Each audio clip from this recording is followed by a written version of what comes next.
Heavenly Father, we thank you for this wonderful day. We thank you for the scriptures.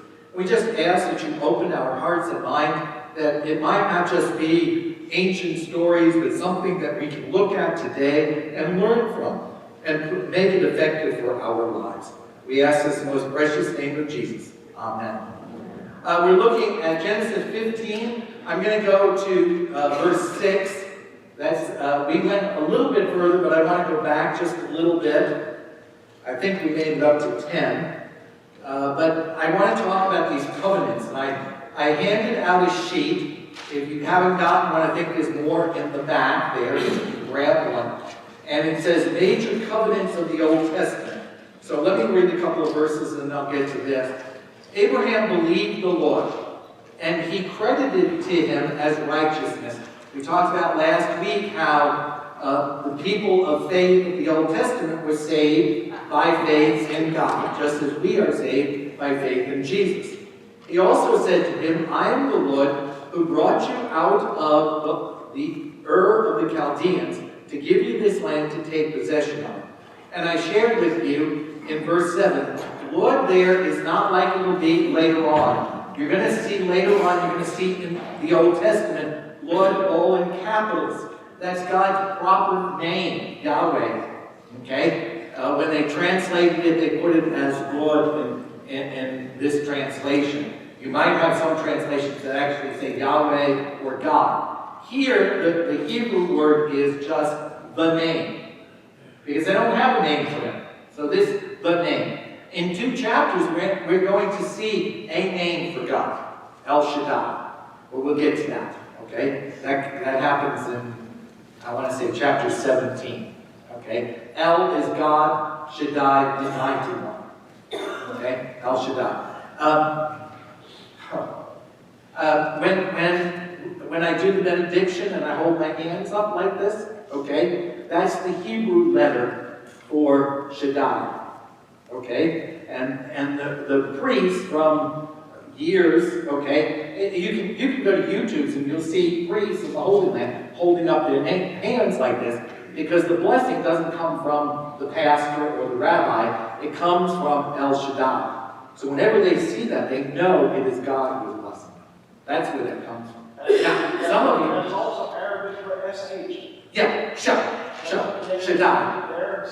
Yeah, Now you've seen that, right? Yeah, live long and prosper. He was an Orthodox Jew, and he threw it in one day, and the writer said, "Oh, that's great, keep it." But that's where it comes from, actually, from worship. Isn't that interesting? So a little bit get in there. Okay, so God, the name, is telling him. But Abraham said, Sovereign Lord, how can I know that I will gain possession of it? Now, you'll see at times people questioning God, and there's sometimes a difference there. It depends on whether they're just asking a legitimate question or there is doubt. This is a legitimate question. He says, well, how can I be sure of that? Now, if you had an angel or you had a revelation from God, I'm sure you would say, is this true? I mean, no. But it isn't doubting here. So God gives him what he needs. So the Lord said to him, bring me a heifer, a goat, and a ram, each 3 years old. That was, in those days, that's what they were doing. About a 3-year-old animal was sacrificed, along with a dove and a young pigeon. Abraham brought all these to him, cut them in two, and arranged the halves opposite each other. The birds, however, he did not cut in half. So he didn't cut them in half. He just left them whole. Okay? And then the birds of prey came down on the carcasses, but Abram drove them away. Now, let me go back to this sheet about the covenant. And I want you to hang on to this. Jim, did you have a question? Genesis 15. Oh, did I say? Chapter 15. Didn't I say Genesis 15? And I said I was starting at 6. you with me now? Where are you going? I'm at Fishers of Men. I'm verse 10. 10, 11, 15, 10. Okay, good. Thank you for asking. I'm fooling around, but I want everybody to be with me. So just, that's very legitimate. But now I'm going to leave that. And I'm going to ask you to look at the sheet that says the major covenants in the Old Testament. Now there's covenants in the New Testament. They're going to be different. So don't assume these, okay? But these were going on not only in the Old Testament, but also in everyday life. They would make covenants with one another. We make covenants today. Marriage is a covenant agreement between two parties. And there was always, not always, but most of the covenants had a blessing and a curse. So if you didn't follow through on the covenant, this is what would happen to you. If you did follow through, this was the blessings of that. And you'll see, we did the Noah one. Today, the second one, the Abrahamic covenant, and you'll see Genesis 17. Okay? So we're going to get to that. That's 15, 17 we're looking at. Okay? And it was made with Abraham as the head of his household.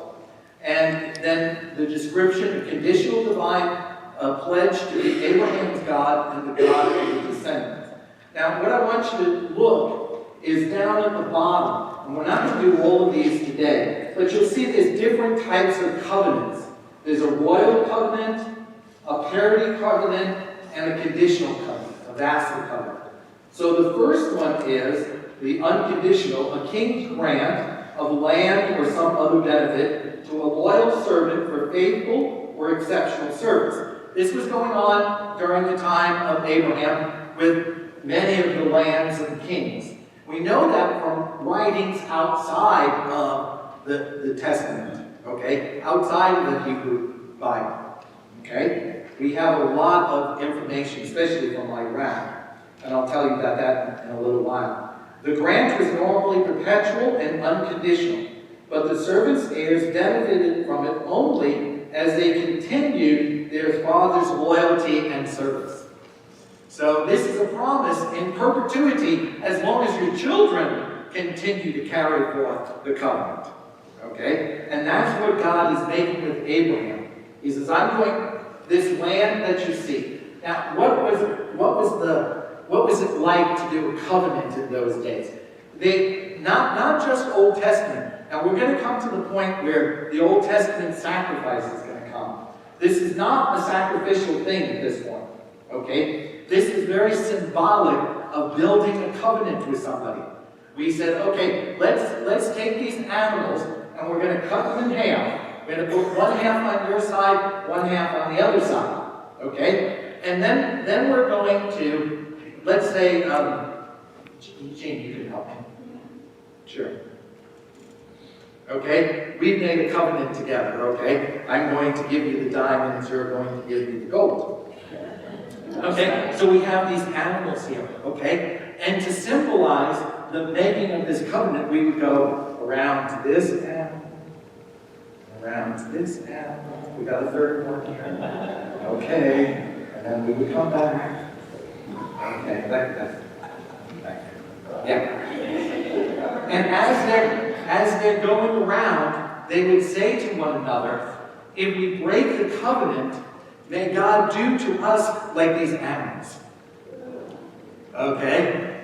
He's going to split us open. Okay? Later on, the covenant changes a little bit. Okay? And they split them into quarters. Okay? They went around to all the quarters of them, and then they sent those 4 quarters to the 4 ends of the earth with the covenant. Okay? This was the way to do it. Oftentimes there was also some sort of gifting that was very personal. We're going to see later on, one of the gifts that they'll give is a sandal. The sandal has your footprint on it.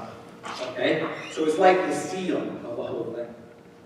Okay? So this was very typical. Now, it was interesting to me that it says the birds he didn't cut in half. So I wanted to research that and say, well, why didn't he?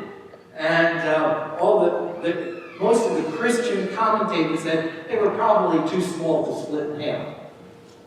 What do you mean? We used to split them in half all the time. You know? Have you ever had a dove? Yeah. I mean, it's pretty easy to split in half, isn't it? Yeah. So I went back to the Mishnah, which is the Jewish kind of commentary on the Old Testament. I'm not saying this is correct, but what I want you to see from this is how you can change history to fit something. Okay, because I think that's what they've done here. Okay? And the Mishnah said that the birds represented Israel. And they weren't cut apart because Israel will live forever. Okay? I want you to understand that's what's being taught even today. Okay? This is never going to be torn apart. And then they quote the next verse. Then birds of prey came down on the carcasses. Israel is always going to be attacked. But Abram, who is God's representative, drove them away. God is going to keep your land. You're never going to be separated. You're never going to be cursed. God is going to make sure of it. Okay? So you have Zionists who say, you know, this is why this is our holy land, and we're keeping it because God gave it to us. And they use some of these references. Okay? The nations are going to try to destroy Israel. God is going to save it. One of the things I wanted to share with you was the Nuzi tablets. I came across this, N-U-Z-I. They were found in Iraq. There's 7,000 tablets that cover a period of 100 years. And it's like a family history of some families in Iraq. But what is interesting, it tells us a lot of the customs. And I think, Bernice, you asked last time about Abraham was going to leave his inheritance to the slave. Okay? In those tablets, it talks about that. It talks about how you can bequeath something. And it said, if you don't have a child, you can choose a favorite servant to give it to. So that was going around at the time of Abraham, all these tablets, okay? And they give us a lot of ideas about birthright and adoption and sale of slaves and things like that, okay? Sometime I'll bring in those 7,000 tablets printed out for you, and we'll translate them. Yeah. We'll do that some other day. 100 years. It goes from 1440 BC to 1340 BC. It's exactly 100 years. So it's 1,400 years before the time of Christ. But it tells us what is going on. And I think, I don't know exactly what you asked for these, I don't remember. But I remember we talked about, well, wouldn't it have been the next relative that would get it? According to these tablets, no. It would be according to your will. And you could choose to do that. It wasn't, because I didn't know this. That's why I went back and researched it. So you had to state who you wanted it to go to. It wouldn't be automatic in those days. At least we're talking about the countries around them, and it probably is influencing the Israelites also. In this day and age, I'm sure the nephew would be suing for his rights. Yes, in today's day and age, Lot would be suing and saying, that isn't an effective bill, and we got to, yeah. What? We'll talk to Jerry Springer. Okay. So, as the sun was setting, Abram fell into a deep sleep, and a thick and dreadful darkness came over him. This is kind of questionable too. I heard some scholars say that this was that Abraham was feeling the bitterness of what was to come. Let me explain that. Go on. I'm going to go on to read. Then the Lord said to him, know for certain that for 400 years your descendants will be strangers in a country not their own, and they will be enslaved and mistreated there. This is talking about Joseph and the brothers all going down to Egypt, which we're going to get to in a little while, and being enslaved there in Egypt. Now, here it says 400 years. In Exodus, it actually says they were there 430 years. Don't get hung up on that, guys. They often use round numbers, okay? They're talking, this is predicted way before it happens, and it does happen, you know? That's what you need to see, okay? And some scholars say, well, he was feeling all that pain of the people. I don't see that in the scriptures at all, okay? But I will punish the nation they serve as slaves, and afterwards they will come out with great possessions. You, however, will go to your ancestors in peace and be buried at a good old age. What's a good old age? 140. Okay? In the fourth generation, your descendants will come back here. Okay? So they're saying it's actually predicting what's going to happen later on as they have to go through the wilderness journey, eventually make it back into the Holy Land by God's thing. And he says, for the sin of the Amorites. Now that's kind of summarizing all of the nations. We would probably call them Canaanites today. Okay? And he says, the Canaanites has not yet reached one little word. You see how one little word you missed? It's the sin. I just left out sin. The sin of the Amorites have not yet reached its full measure. They can't take over the land yet. Wasn't the right time. Okay? God had a plan in all of this, and he was going to carry it out. Now we know by the time the Israelites get back into Canaan, the Holy Land, I should call it that so I don't confuse you. The Canaanite religion had become absolutely horrible. Okay? They practiced infant sacrifices, and have you all eaten your breakfast already? They had a golden idol, God, that they would heat up and then place the children in the arms of this golden idol. That's how they sacrificed the children. It was horrible. They had temple prostitution, idolatry, divination. It was the worst of worst that you could imagine, okay, in those days. But it had to come up to that point. God said it wasn't ready yet. So verse 17. When the sun had set and darkness had fallen, a smoking firepot with a blazing torch appeared and passed between the pieces. What I just did, okay, that thing, God is doing that with Abram. Okay, this is the symbol of God here doing it. Appeared and passed between the pieces. That's the covenant ritual they were doing. And on that day, the Lord made a covenant with Abram.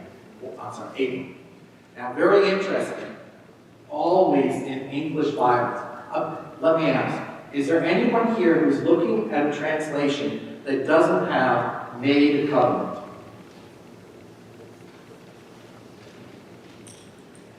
That is not the Hebrew whatsoever. The Hebrew is, he cut a covenant with them. Because they cut the animals and they passed through them. Okay? So anytime in the Old Testament it talks about making it, it uses the word cut. We're going to come to a little bit, in a little bit we're going to see, if you look at Genesis 17, okay, we're going to get the covenant of circumcision, a cut. It takes a cut to make a covenant. Cut the animals, cut the foreskin. Okay, we'll get to that. Maybe not next week, the week after. Okay? So he cut a covenant with Abraham. To your descendants I give this land, from the Wadi of Egypt to the great river, the Euphrates, the land of the Kenites, Kenizzites, Cadmonites, Hittites, Perizzites, Raphites, Amorites, Canaanites, Girgashites, and Jebusites. So he's making this covenant, and God is saying to Abraham, okay, may this be done to me. It's like an oath and pledge for perpetuity, as long as the children keep them. Okay, you with me? Okay. Yeah, no, I think he was in the deep sleep. He got the vision, and then there was an actual cutting of the covenant. I think that was an actual thing that happened. Yeah, right. Yeah. It was. I don't want us to say that he was sleeping and he had this vision of the covenant. It was actually carried out. That's the way I'm reading it. Let me see.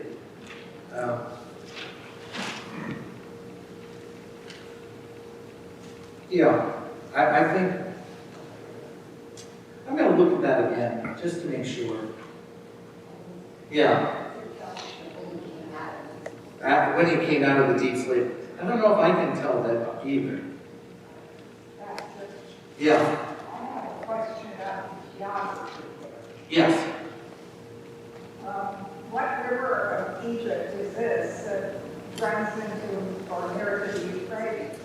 That's that Wadi River that they're talking about? Yeah. I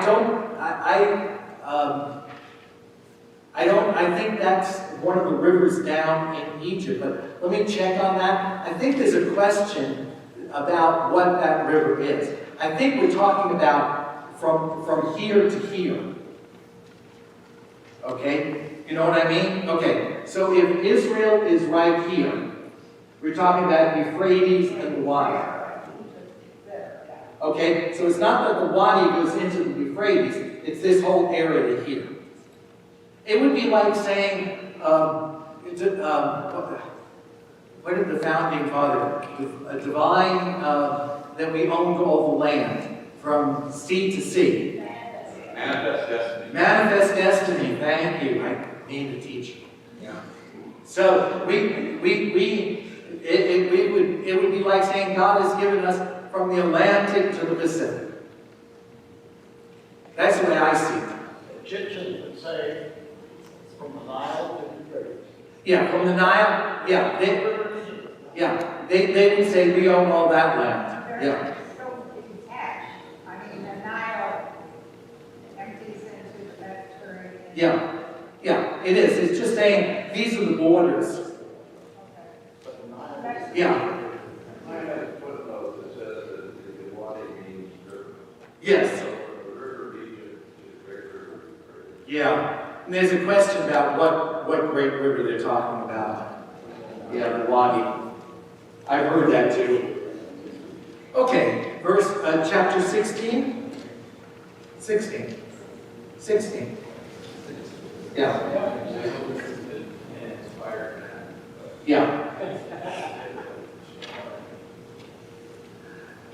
Yeah, see, I think it's probably talking, but we were talking about the river. So everybody knew what the river was. If I said the river of the United States, what would you think? Yeah. Yeah. I imagine it depends on where you live, too. Yeah. Okay. Chapter 16. Now Sarai, Abram's wife, had borne him no children.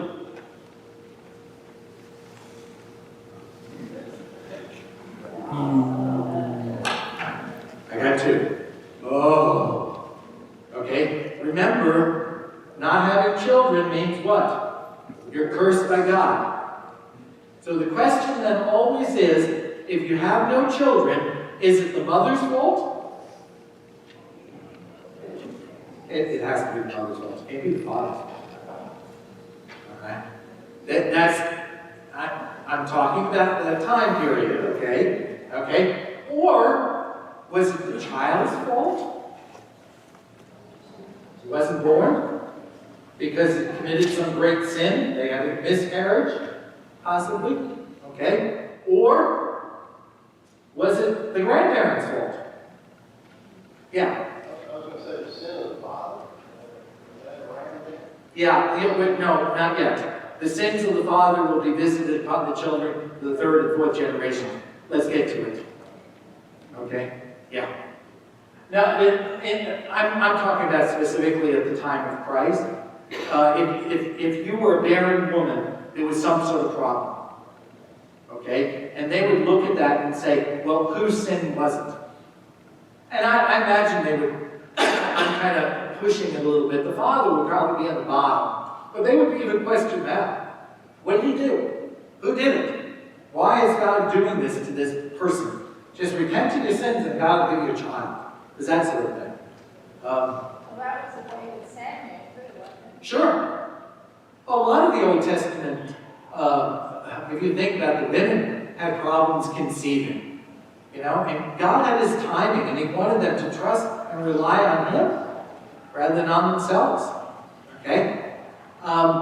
But she had an Egyptian slave named Hagar. So she said to Abram, the Lord has kept me from having children. So who does Sarah blame? God. You know, I could just hear people saying to Sarah, well, if you could figure out your sin and you repent of it, God would bless you with a child. All right? You don't think that happens? 15 years ago, when I had cancer, I had a good faithful church member come up to me and say, Pastor Bauer, if you would repent of your sin, God would heal you of that cancer. And I said, he is healing me through the doctors. He's giving skill to the doctors, you know? So, you know, it goes on today. People still think that, okay? There's a parable with Jesus, and they say, you know, the tower fell down. Whose fault was it? You know? So they're still questioning all of that. And they're questioning it, okay? So she kind of blames, I could just see people saying that, and Sarah saying, not my fault, God is keeping me from this. Perhaps I can build a family through her. And that's what I was going to talk about, Bernice. I was going to talk about those tablets, because those tablets talk about how you can take a maidservant and have a child who will then become your heir. Okay, so that was common thinking in those days. Again, I went back to and please do not take this, but the Mishnah, okay, the Jewish teachings, and they have a story about this. That Hagar was actually the daughter of Pharaoh. And while Abram and Sarai were down in Egypt, she conceived by Abraham and had a miscarriage. And that's the story we're going to hear in a minute. Okay? That this is not the story of Ishmael, this is the story of a miscarriage. And later on, she'll have Ishmael. Okay? Interesting, but has no truth in the scriptures whatsoever. Abram agreed to what Sarai said. So after Abram had been living in Canaan 10 years, Sarai's wife took her Egyptian slave Hagar. There I think it's pretty clear that this is a long period of time after they get out of Egypt. Now, it's possible that he picked up this slave girl in Egypt, but it doesn't say anything about Pharaoh but remember, Pharaoh kicked them out and said, take whatever you want. So that's how they kind of built that story up around it, okay? And gave her to her husband to be his wife. Now, because she was going to bear him a son, they call her a wife. She was a concubine, in effect. Okay? He slept with Hagar, and she conceived. Now, at this point, Abram is 85 years old. I can't imagine having a baby at my age. But 85? When she knew she was pregnant, she began to despise her mistress. Now, why would she despise her mistress?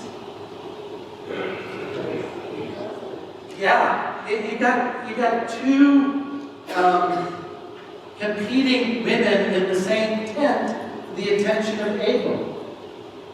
Okay? I'm sure there's jealousy here. Okay? Not only that, the way it would work is Sarah would have this baby, and then Abram would come in to Hagar, and Hagar would give, see how, you shouldn't sit up front, you see? I know, I'll pick on Cheryl. So Cheryl is going to give me the baby, okay, I'm Abraham, and Abraham would sit down and place the baby on his knees, and that was the symbol of adoption. I adopted the child. We're going to see that when we get to the story of Joseph, okay? And his father comes, and he has a child already by an Egyptian. Joseph has an Egyptian wife, okay? She's actually the daughter of the high priest, okay? And his father takes the baby, and it says places him on his knees. He adopted him. He becomes one of the tribes of Israel. Okay? So that was adoption. So then what would happen is Abram has adopted this baby. He would give it back to Hagar to nurse, but then all the rest would go to Sarah. It was Sarah's child. It was no longer your child. You have to take care of this child, and it's hers. Okay? So after you were done nursing, he would go live with Sarah and Abram. Okay? Wait till, at a teenager they send them back. That we should write that into our laws. Yeah, Gary?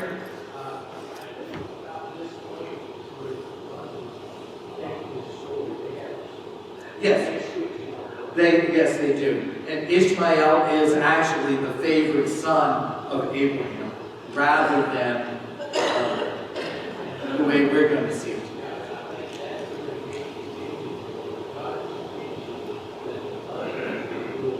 Right, exactly. Yeah, we'll get to it. And we have to go on a little bit. Okay? Yeah. We will get to that. All right. But there's this hostility, this suspicion, this, okay. So Sarah goes to Abram. And she says, you're responsible. You're responsible for the wrong I am suffering. So Abram says, Sarah first says, it's God's fault they don't have a child. She tries to do it on her own. She says, okay, have a child. Now it's Abraham's fault. Yeah, it was her idea. Okay? So, all right. So, what does he say? Then Sarah said to Abram, you're responsible for the wrong I'm suffering. I put my slave in your arms, and now she knows that she is pregnant. She despises me.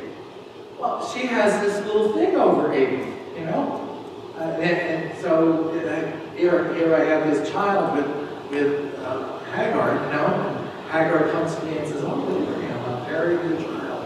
What do you say, I need an extra portion of meat tonight. Oh, sure, Now, so then the wife, is upset.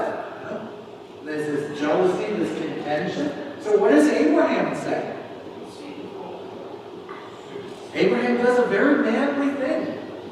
Not my fault. You do whatever you want with her. She's your slave. He kind of washes his hands of the whole affair. Look at this. Your slave is in your hands. My hands are clean. Not my fault. You do whatever you want. He kind of gives her free rein. Oh, great. Now we have these. I just want you to get in your mind how the dynamic of what is going on. This dysfunction here. Okay. How many square feet? Surely not what we live in. Okay. Abram would have his own tent. Okay. And probably Hagar had her own tent. And Sarah probably had Hagar move in with her, so she has a tent with all of her servants and things like that. I don't know how big a tent. They're going to carry it from place to place, so it can't be that big. 100 square feet? A camper? Yeah.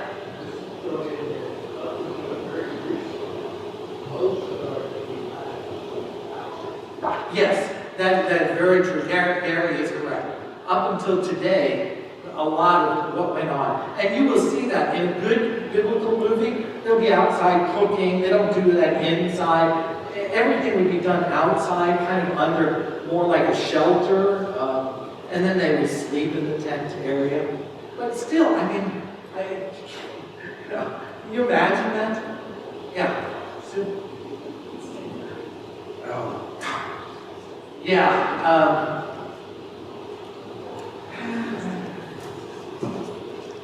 Okay. Yeah, I'll leave it right here.